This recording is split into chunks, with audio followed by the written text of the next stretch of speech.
Hello दोस्तों। तो दांत से जुड़ी हुई ऐसी जानकारी आप लोगों को देनी थी जो शायद ही कोई आप लोगों को बताएगा। और ये टूथपेस्ट के बारे में मैं आपको बाद में बताऊंगा। पहले तो जो बचपन में हमें जो दांत आते हैं वो दूध के दांत होते हैं और वो धीरे धीरे टूट जाते हैं। उसके बाद जो दांत आते हैं वो परमानेंट 32 दांत होते हैं। उसी से हमें ज़िंदगी भर लाइफ भर हमें काम चलाना पड़ता है। अगर वो दांत टूटे, ख़राब हुए, निकलवाना पड़ा तो दूसरे दांत हमें नहीं आएंगे, निकलेंगे।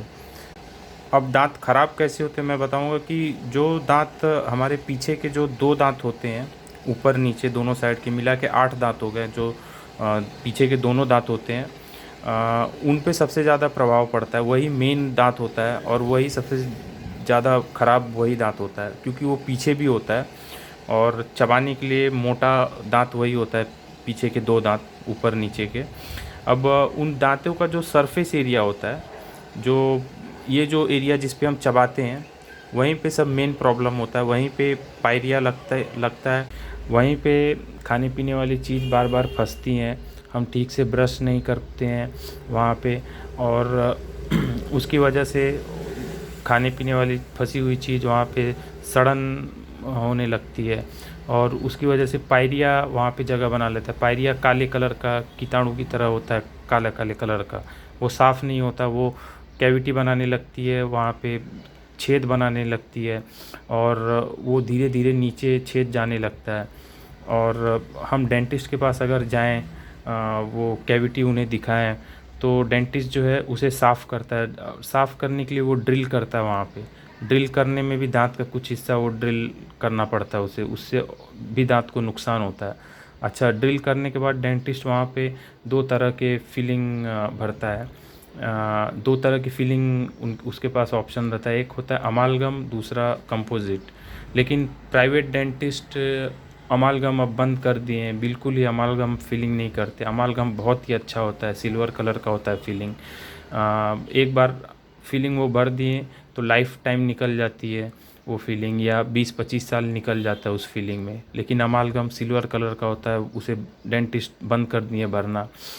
उसकी जगह कंपोजिट भरते हैं। कंपोजिट वाइट कलर का फीलिंग होता है और वो 4-5 साल चलता है और 4-5 साल बाद वो फीलिंग घसने लगता है, कंपोजिट फीलिंग। और या तो स्टेन होने लगता है, घसने लगता है, और फिर हमें दोबारा वापस 4-5 साल बाद डेंटिस्ट के पास जाना पड़ता है। और एक दांत का फीलिंग थोड़ा या ज़्यादा कितना भी कराना हो, 500 रुपये आपको देने पड़ते हैं। तो अमालगम बहुत ही अच्छा होता है, सिल्वर कलर का। और ये जो सरकारी अस्पताल हैं वहाँ पे डेंटिस्ट अगर हैं तो वो अमालगम भरते हैं, उनके पास होता है। लेकिन प्राइवेट डेंटिस्ट बंद कर दिए हैं, पता नहीं क्यों।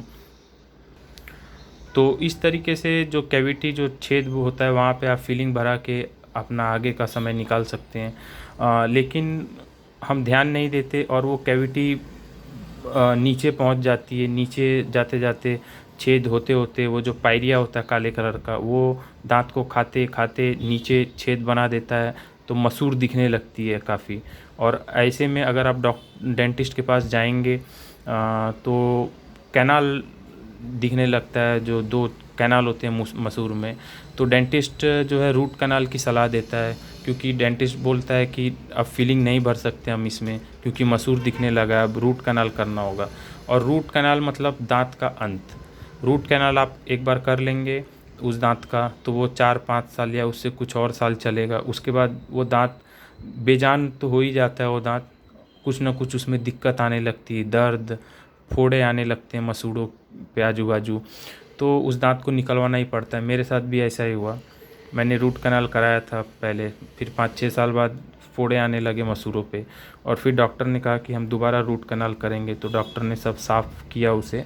और रूट कैनाल में देखिए, ये दो ऐसे रबर के ट्यूब होते हैं, वो कैनाल में डाले जाते हैं, जो मसूड़ के नीचे होते हैं।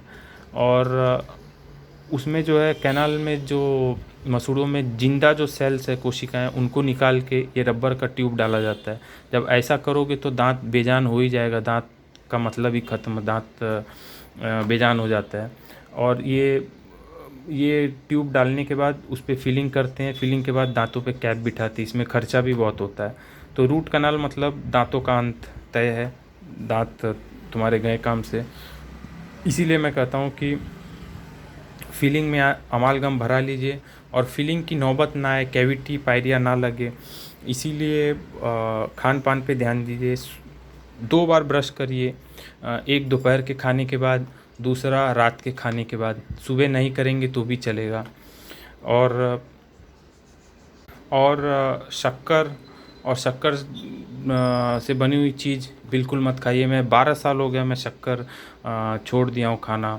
और शक्कर की जगह मैं क्या इस्तेमाल करता हूँ आपको बताऊँगा। शक्कर की जगह आप पतंजलि का बूरा मधुरम इस्तेमाल करिए, या तो खंड हो गया। आप अगर पतंजलि नहीं आप इस्तेमाल करना चाहते तो खंड हो गया, उसे इस्तेमाल करिए। देखिए शक्कर जो हमारे ब्लड में भी जाता है, शुगर शक्कर, तो बहुत नुकसान करता है। शक्कर बनाते वक्त उसमें से पोषक तत्व निकाल लिया जाता है। वो भी गन्ने के जूस से ही बनता है, लेकिन पोषक तत्व निकाल लिया जाता है और उसमें केमिकल काफ़ी डाल के बनाया जाता है। इसीलिए शक्कर बहुत ही नुकसान करता है। मैं तो बोलता हूँ सरकार को बैन कर देना चाहिए शक्कर। शक्कर की जगह आप पतंजलि बूरा मधुरम हुआ वो यूज़ करिए। अगर आप के पास खेती बाड़ी नहीं है, आप खेत से नहीं बना सकते गुड़ वगैरह, तो आप किराना की दुकान से अक्खा गुड़ खरीदिए। कड़क जो अक्खा गुड़ होता है, शुद्ध रहता है वो। उसे आप पानी में कढ़ाई में पानी डालकर पिघला लीजिए। पिघला के ऐसे डाल दीजिए डब्बे में। ये देखिए मैंने बनाया, और इसको आप दूध में दही में डाल के इस्तेमाल करिए। तो शक्कर को बिल्कुल ना कह दीजिए, उसमें केमिकल डाल के बनाया जाता है।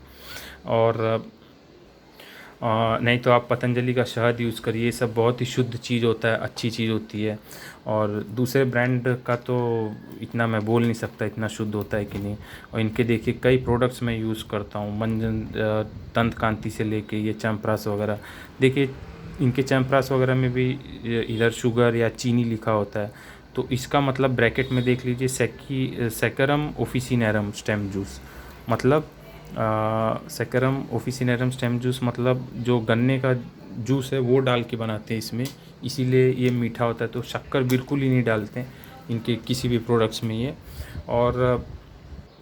और इनके जो तमाम बिस्किट्स आते हैं उनमें 0 कोलेस्ट्रॉल, 0 ट्रांस फैट, 0% मैदा से बना हुआ होता है। इस पे तो सब लिखा नहीं है, लेकिन इनके आरोग्य बिस्किट, कोकोनट बिस्किट पतंजलि के, मारी बिस्किट, सब पे लिखा होता है। तो इतने अच्छे होते बिस्किट, इनको खा के आप बिल्कुल बीमार नहीं पड़ोगे। इनका आरोग्य बिस्किट आप खाओगे तो ऐसा लगेगा कि आप कोई आहार, कोई भोजन कर रहे हो, क्योंकि मैदा बिल्कुल नहीं होता है इसमें, इनके बिस्किट्स में। आप ज़रूर खाइए, ये सब हेल्दी चीज़ खाइए, और शक्कर बिल्कुल मत खाइए। उसकी जगह मैंने बताया कि 10-12 साल से मैं क्या इस्तेमाल कर रहा हूँ। तो ये सब चीज़ खाइए पिए। और अगर आपके पास खेती बाड़ी है तो आप गन्ने की खेती करिए, उसके जूस से गुड़ बनाइए और उसका सेवन करिए। और ये जो मीठे से बनी हुई चीज़, जो शक्कर से बनी हुई जो बाज़ार में केक मिलती है, और गुड डे पार्ले वगैरह के बिस्किट्स जो रहते हैं जिनमें शक्कर पड़ता है और मैदा पड़ता है, वो सब बिल्कुल मत खाइए। पतंजलि के बिस्किट इस्तेमाल करिए, देसी खंड यूज़ करिए, गुड़ खाइए।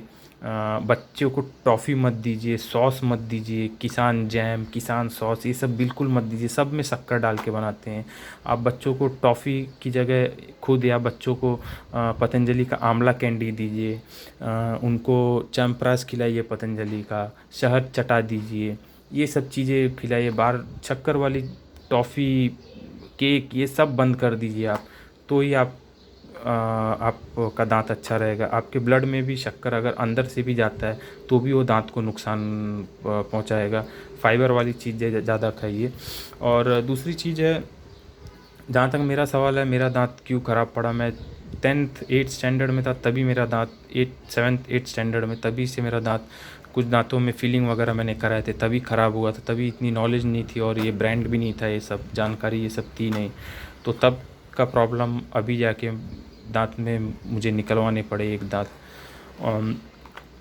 दूसरी चीज़ है, 10-12 साल हो गए मैं कोलगेट, क्लोज़अप, पेप्सोडेंट ये सब छोड़ दिया हूँ, और सिर्फ 12 साल से ये पतंजलि का दंत कांति यूज़ कर रहा हूँ। बहुत ही अच्छा है। तो आप बोलेंगे कि सेंसोडाइन क्यों आप दिखा रहे हैं। सेंसोडाइन अभी कुछ महीनों से मैं लाना घर में लाया हूँ और इसे मैं कभी कभार यूज़ करता हूँ। एक्चुअली मेरे घर में जो बुज़ुर्ग व्यक्ति कुछ हैं जिनको दांतों में झुंझुनाहट होती है, सेंसिटिविटी होती है ज़्यादा ठंडा गर्म खाने पे, और ये डॉक्टर द्वारा रिकमेंड है, इतना अच्छा चीज़ है कि इससे अगर आप ब्रश करोगे ये सेंसोडाइन से तो आपको लगेगा आप दूध से ब्रश कर रहे हो, क्योंकि इसमें वो कोलगेट क्लोज़अप वाले केमिकल्स इसमें मिलाए ही नहीं जाते हैं उस तरीके के। ज़्यादा तेज़ नहीं लगता आपको दांतों पे ये, तो इतना अच्छा सेंसोडाइन है। और और ठंडा गर्म खाने पे झुंझुनाहट क्यों होती है, सेंसिटिविटी क्यों होती है दांतों में, ये मैं आपको बताऊंगा। ये जो सेंसोडाइन का कोई भी वेरिएंट आप ले लीजिए, कोई भी, तो वो सब सेंसिटिविटी से राहत दिलाता है, क्योंकि इसका नाम ही सेंसोडाइन है, डॉक्टर द्वारा रिकमेंड। और ये तीनों वेरिएंट में मैं आपको बताऊंगा कि ये जो वेरिएंट है, पहला वाला वाइटनिंग, ये तो अभी मैंने इस्तेमाल नहीं किया है, सील पैक है। तो ये दांतों को जो है पीले पीले जो रहते हैं दांत, उनको ये सफ़ेद करेगा, साफ़ करेगा, ये काम है। दूसरा रिपेयर एंड प्रोटेक्ट, और तीसरा रैपिड रिलीफ। तो तीनों ही वेरिएंट में देखिए एक चीज़ बताया गया है कि ये जो सेंसिटिविटी से कैसे राहत दिलाता है। ये जो डेंटाइन है, डेंटाइन हम उसे बोलते हैं इंग्लिश में, जो जो दांत मसूड़ों से ढके हुए रहते हैं, जब मसूड़ हटने लगते हैं तो जो दांत दिखता है उस हिस्से को हम डेंटाइन कहते हैं। ये देखिए तीनों जगह बताया, जब मसूड़ हटने लगता है तो ये दांत जो दिख रहे हैं नीचे दबे हुए होते हैं, वो डेंटाइन होते हैं। और जब उस पर ठंडा गर्म हम खाते हैं, जब वो उस पर लगता है तो बहुत झुंझुनाहट होती है, तो ऐसे समय पे ये काम आता है। तो ये तो वाइटनिंग वाला वेरिएंट हो गया, दांत सफ़ेद करेगा, सेंसिटिविटी से भी राहत दिलाएगा, झुंझुनाहट से। ये जो है रिपेयर एंड प्रोटेक्ट, इसका काम है जो सेंसिटिविटी हमें होती है झुंझुनाहट, उस पे, उस डेंटाइन पे ये हार्ड लेयर बनाएगा और इस तरीके से ये रिपेयर करेगा, इसीलिए इसका नाम है रिपेयर एंड प्रोटेक्ट।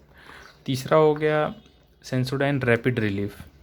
ये भी जो है, ये देख सकते हैं जो डेंटाइन है उस पे ये mineral like seal over the surface, तो उस पे ये मिनरल लाइक सील बनाता है, तो ये भी रिलीफ दिलाता है, रैपिड रिलीफ। इसको आप ब्रश भी कर सकते हैं, और तुरंत राहत चाहिए झुंझुनाहट से, बहुत ज़्यादा झुंझुनाहट हो रही है, तो ये रैपिड रिलीफ को आप थोड़ा सा हाथ पे लेके मसूड़ों पे भी लगा सकते हैं, तो इससे आपको तुरंत राहत मिलेगी। तो ये सब अलग अलग काम है थोड़ा सा हट के इन वेरिएंट्स का। और ये सब जो हैं इन पे, और ये देखिए रिपेयर एंड प्रोटेक्ट वाला वेरिएंट बहुत ही अच्छा है सेंसिटिविटी के लिए। ये देखिए बहुत ही इंपॉर्टेंट इन्फॉर्मेशन नोवालिन करके बताया गया है, किस तरीके से नेचुरली आपके दांत को ये ठीक करता है। और उसके बाद यहाँ पे ये देखिए इनके सभी सेंसोडाइन के टूथपेस्ट में ये सब इंग्रेडिएंट्स मिलते हैं, ग्लिसरीन, हाइड्रेटेड सिलिका, ये सब ऐसे मटेरियल है, आप जब इससे ब्रश करेंगे तो आपको लगेगा जैसे डॉक्टर ने खुद पेस्ट बना के दिया है, जैसे लगेगा जैसे डेंटिस्ट फिलिंग करता है ना आपके दांतों में, जो मटेरियल बनाता है आपके सामने फिलिंग करने के लिए, आपको लगेगा वैसे सब मटेरियल इसमें डाले हुए हैं, इसीलिए इतना अच्छा आपको लगेगा, दूध की तरह, दूध से आप ब्रश कर रहे हैं जब आप इसे पहली बार ब्रश करेंगे, तो इतना अच्छा होता है सेंसोडाइन, डॉक्टर द्वारा रिकमेंड।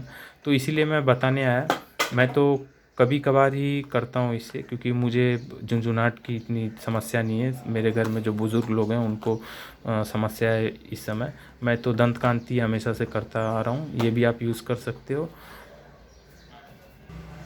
और सेंसोडाइन थोड़े महंगे होते हैं ये इनके टूथपेस्ट, ग्रीन और ब्लू वाला जो फ्रेश जेल वगैरह है वो थोड़े सस्ते हैं, लेकिन ये तीनों महंगे होते हैं काफ़ी। छोटे ट्यूब भी आते हैं ऐसे 40 ग्राम के, 70 ग्राम के, 100 ग्राम के, तो इस्तेमाल करिए आप भी। Okay friends, thank you.